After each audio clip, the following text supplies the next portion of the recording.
Welcome back to Arise Prime Time, where we offer perspectives on the news and talking points of the day.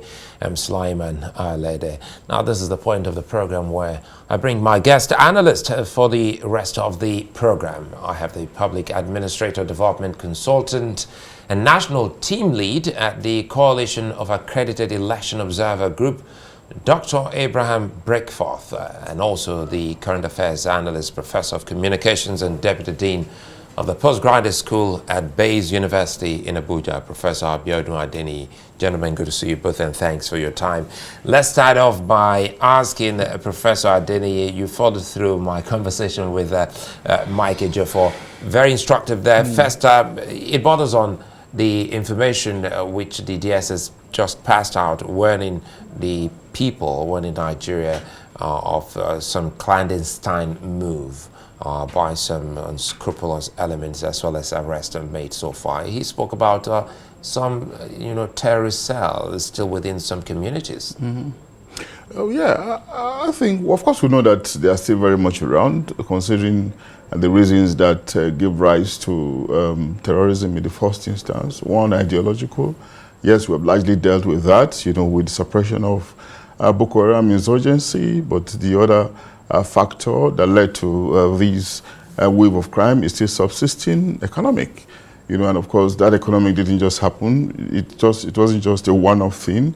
It gestated over a period. It was a accumulation of effects, a long-term outcome of long years of neglect, misgovernance, misappropriation, inability to tend, to the needs of those at the lower rung of the economy ladder, leading to different levels of nihilism. We still know that it is subsisting, and that's why, security agencies oftentimes will tell you that the way out of it is the whole of society approach, which I think my Dr. Ejiofor also underscored, that the society has to be integrated in the fight, But in saying, in not necessarily blaming the society wholeheartedly, because the society also did some level of protection. First and foremost, the average person wants some level of protection.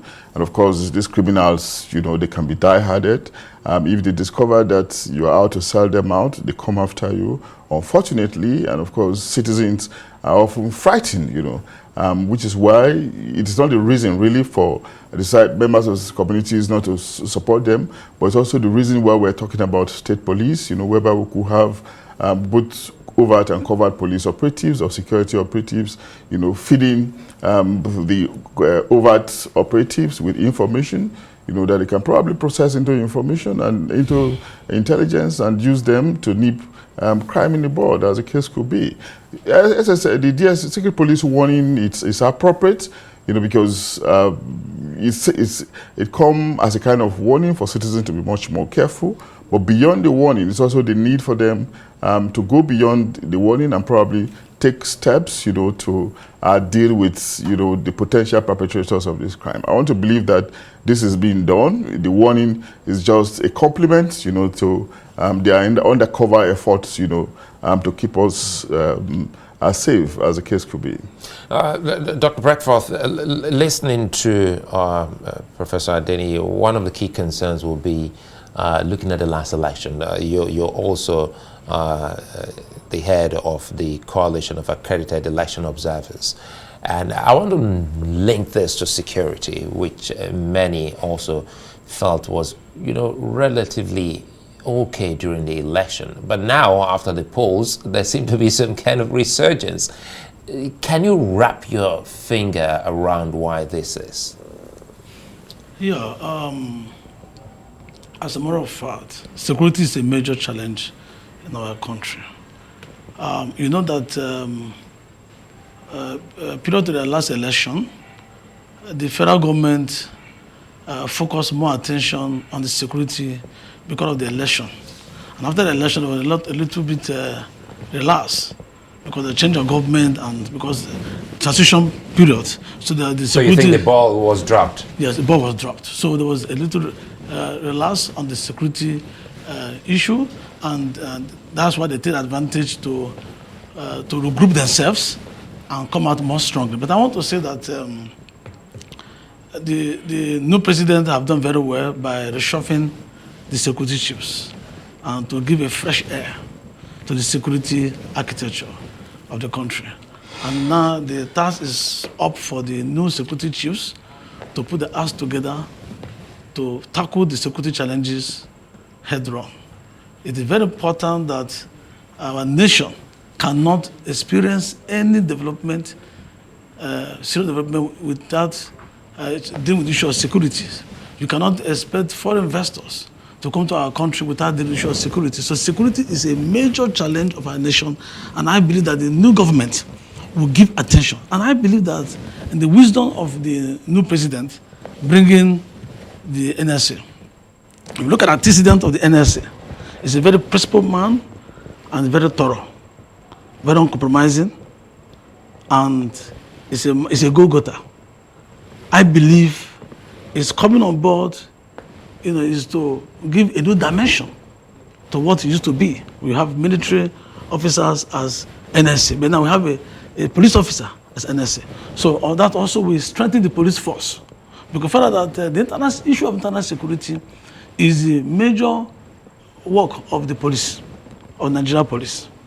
But now in Nigeria, further the military have taken over the issue of internal security. But with the NSA coming on board, it will strengthen the police force and give a new strength to work. I believe that the new government should give a serious concern to tackle this issue of national security. Professor Adeniyi, Mike also spoke about, he said he was excited about the spread. I think on the day the news broke of the appointments of the service chiefs, I recall then you also spoke about that now this is also coming from a security chief, Mike Ejiofor. He said the spread of that appointment is also some sort of helping mold our security instead of causing more trouble for us. Absolutely. We can't stop making that point, that we are a plural, multi-ethnic society, even a fragile one at that. And of course, when you're talking about progress does not just happen at the level of physical, tangible development. It also should happen at the level of intangible psychological development, which comes in through involvement and integration of all sections of the system.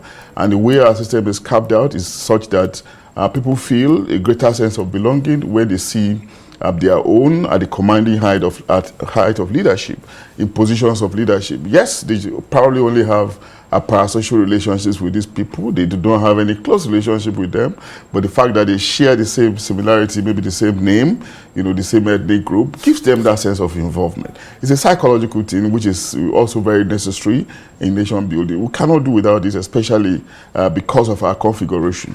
And of course, that's why I alluded to it, talking about integration, talking about national reconciliation, policy directions that will not remind us of our differences. Where people feel excluded from the system, it breeds some level of hate, some level of uncertainty and a situation of unsafety, if you want, But this time around, hopefully, obviously, we have seen, a struggle on the part of the administration to distribute the positions, get a lot of people involved, even though you cannot be perfect at this because there are still some sections that are excluded. But largely, you see an effort, a deliberate effort to be integrative in the appointment. And we have to continue to urge the administration to continue on these points, because we saw how we were factionalized psychologically in the last administration that tended to be nepotic, so to say, where appointments were were largely clannish. We do not want that to happen anymore. We made the point severally as well that there's no section of this country that you cannot fetch the qualified requisite expertise to man any position. It's important that we continue along this direction, and it shouldn't be a dominance of maybe Yoruba because you're a Yoruba president, or Hausa Fulani because you're a Hausa Fulani president, or a dominance of Igbo because you're president of Igbo extraction. There should be deliberate effort to be integrative. Maybe when we get to that point, where a president will become a person will become president, the son will become president at a later time, or a man will become president, the wife will also seek to become president. At a later time, nobody will be reading meanings around cronyism or familiarism. People at some point will get to that point, but this is the point at which we are in, and we should be mindful of the reality that is upon us and chart policy directions that will be suitable for that, for our present circumstance. Having said that, I think we can continue from that pedestal.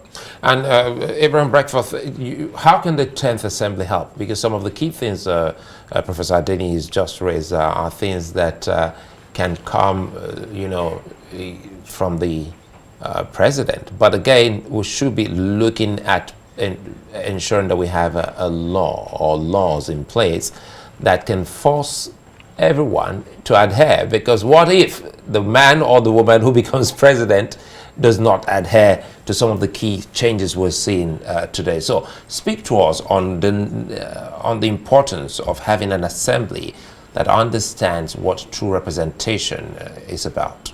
Yeah, you can see from what is on ground at the moment, the National Assembly, as presently constituted, have taken care of that.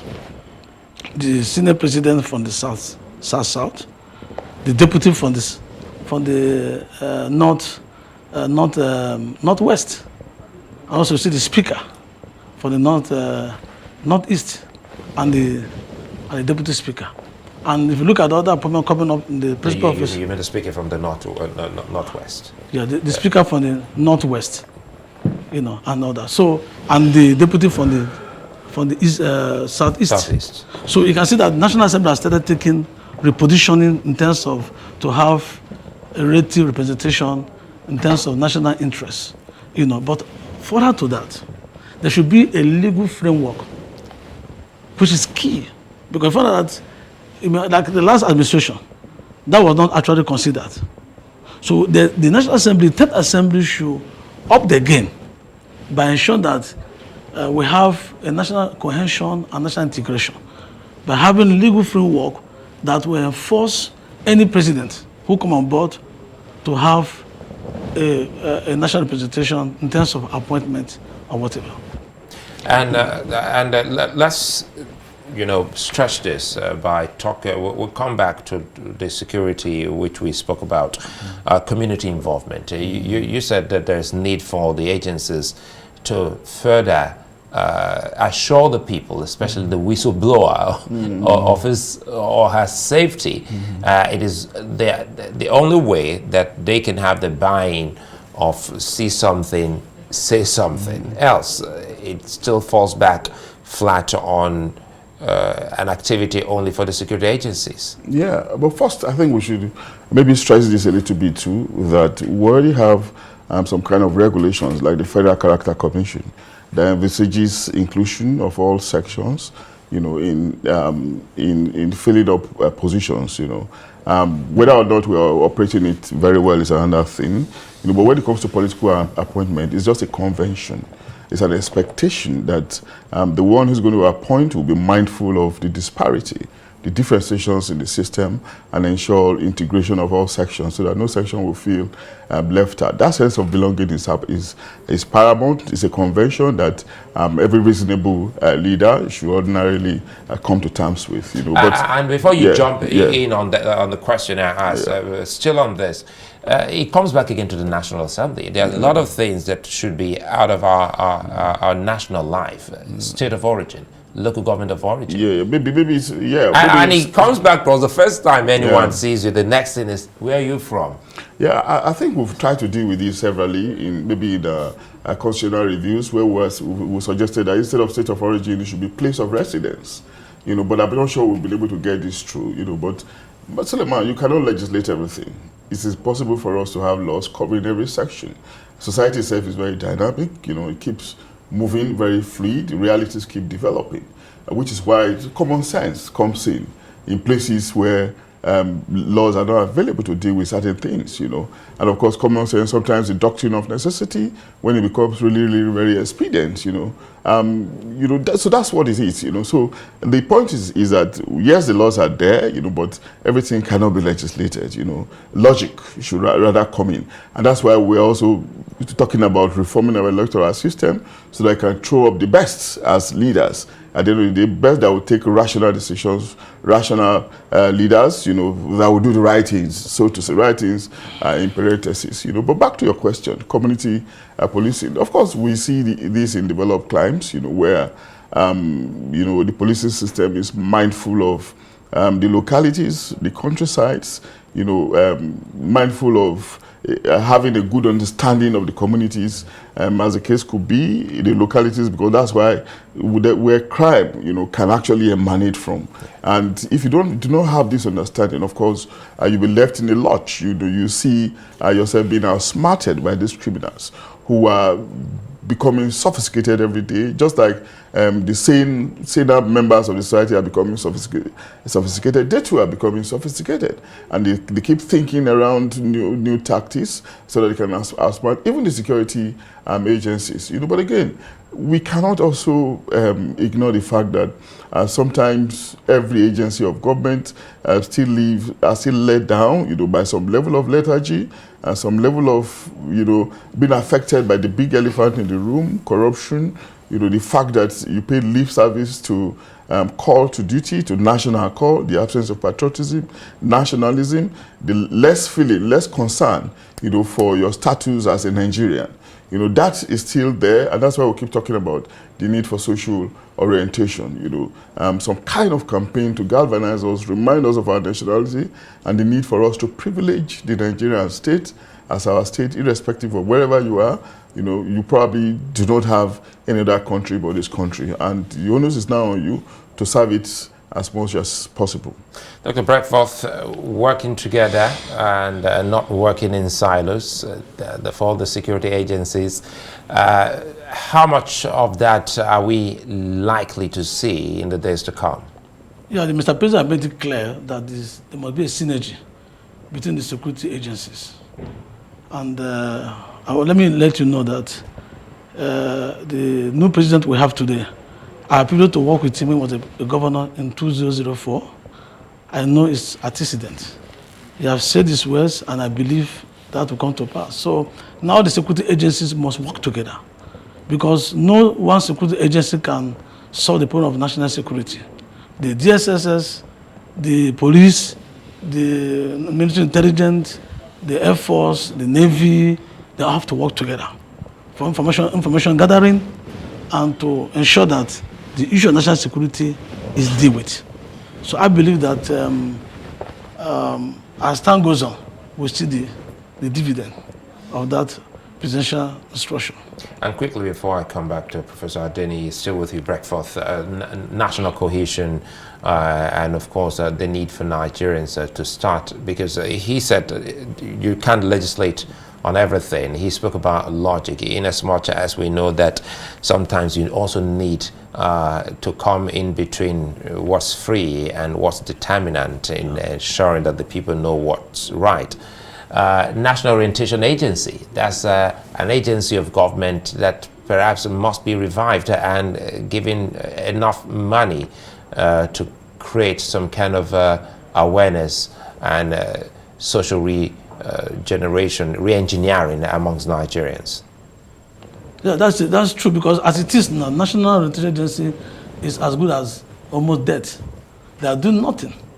And I happen to have education with one of the current DG, and he said they are underfunded. So the new government must ensure that the fund National Orientation Agency, they have a lot to do in terms of citizen education, orientation, in terms of bridging the gap between the government and the citizens, in terms of information dissemination and all that. So I believe that there's need for the new government to give more attention to National Orientation Agency. We have more to do.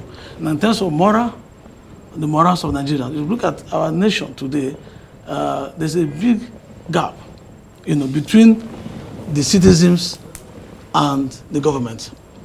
And there's also, in terms of information management. So Nigerians are not properly informed. That's why you see that we have the issue of fake news. And people tend to believe much on fake news. Some people go to the social media and people believe, and you see the fake news trading. So because the national orientation agencies have failed to do their work because of one, underfunding, and also understaffing. So I believe that the new government should please give attention to National Orientation Agency. And, and that will go a long way to help. Okay, wrap this up for us. Sorry to cut you there, Professor Adeniyi. You want to comment on that? Oh, yeah. It's a point we've been making that we need some level of social and political reorientation, some kind of program that will galvanize the citizenry, sensitize them to the new, to the new nation that we want to build. We need value reorientation, virtual reorientation, then conscientization towards the cardinal objectives of the Nigerian state, as the case could be. But this is saying that we need campaign that will appeal to hearts and minds, but this campaign shouldn't be in a vacuum. There should be examples. We need leaders that will lead by example, such that the populace will see that what you are asking them to do, you are actually doing it. But if it is the other way around, it will just become, we'll do what I say, but not as I do. And that hardly sells. What sells fast is that if you're campaigning, mouthing something, there should be precept, there should be examples. It works faster, Action, they say, speaks louder than words. If your action reflects change, of course, the populace will be in tow. But if it is otherwise, unfortunately, it may not achieve much result. But I agree that we need some level of reorientation. And also I agree, it's a fine place for us to say many thanks for being such nice company, Professor Adeniyi and Dr. Breakforth. Well, that's it for this edition of Arise Prime Time. Do join us again next week. From me and the entire team here in Abuja, it's goodbye and thanks for watching.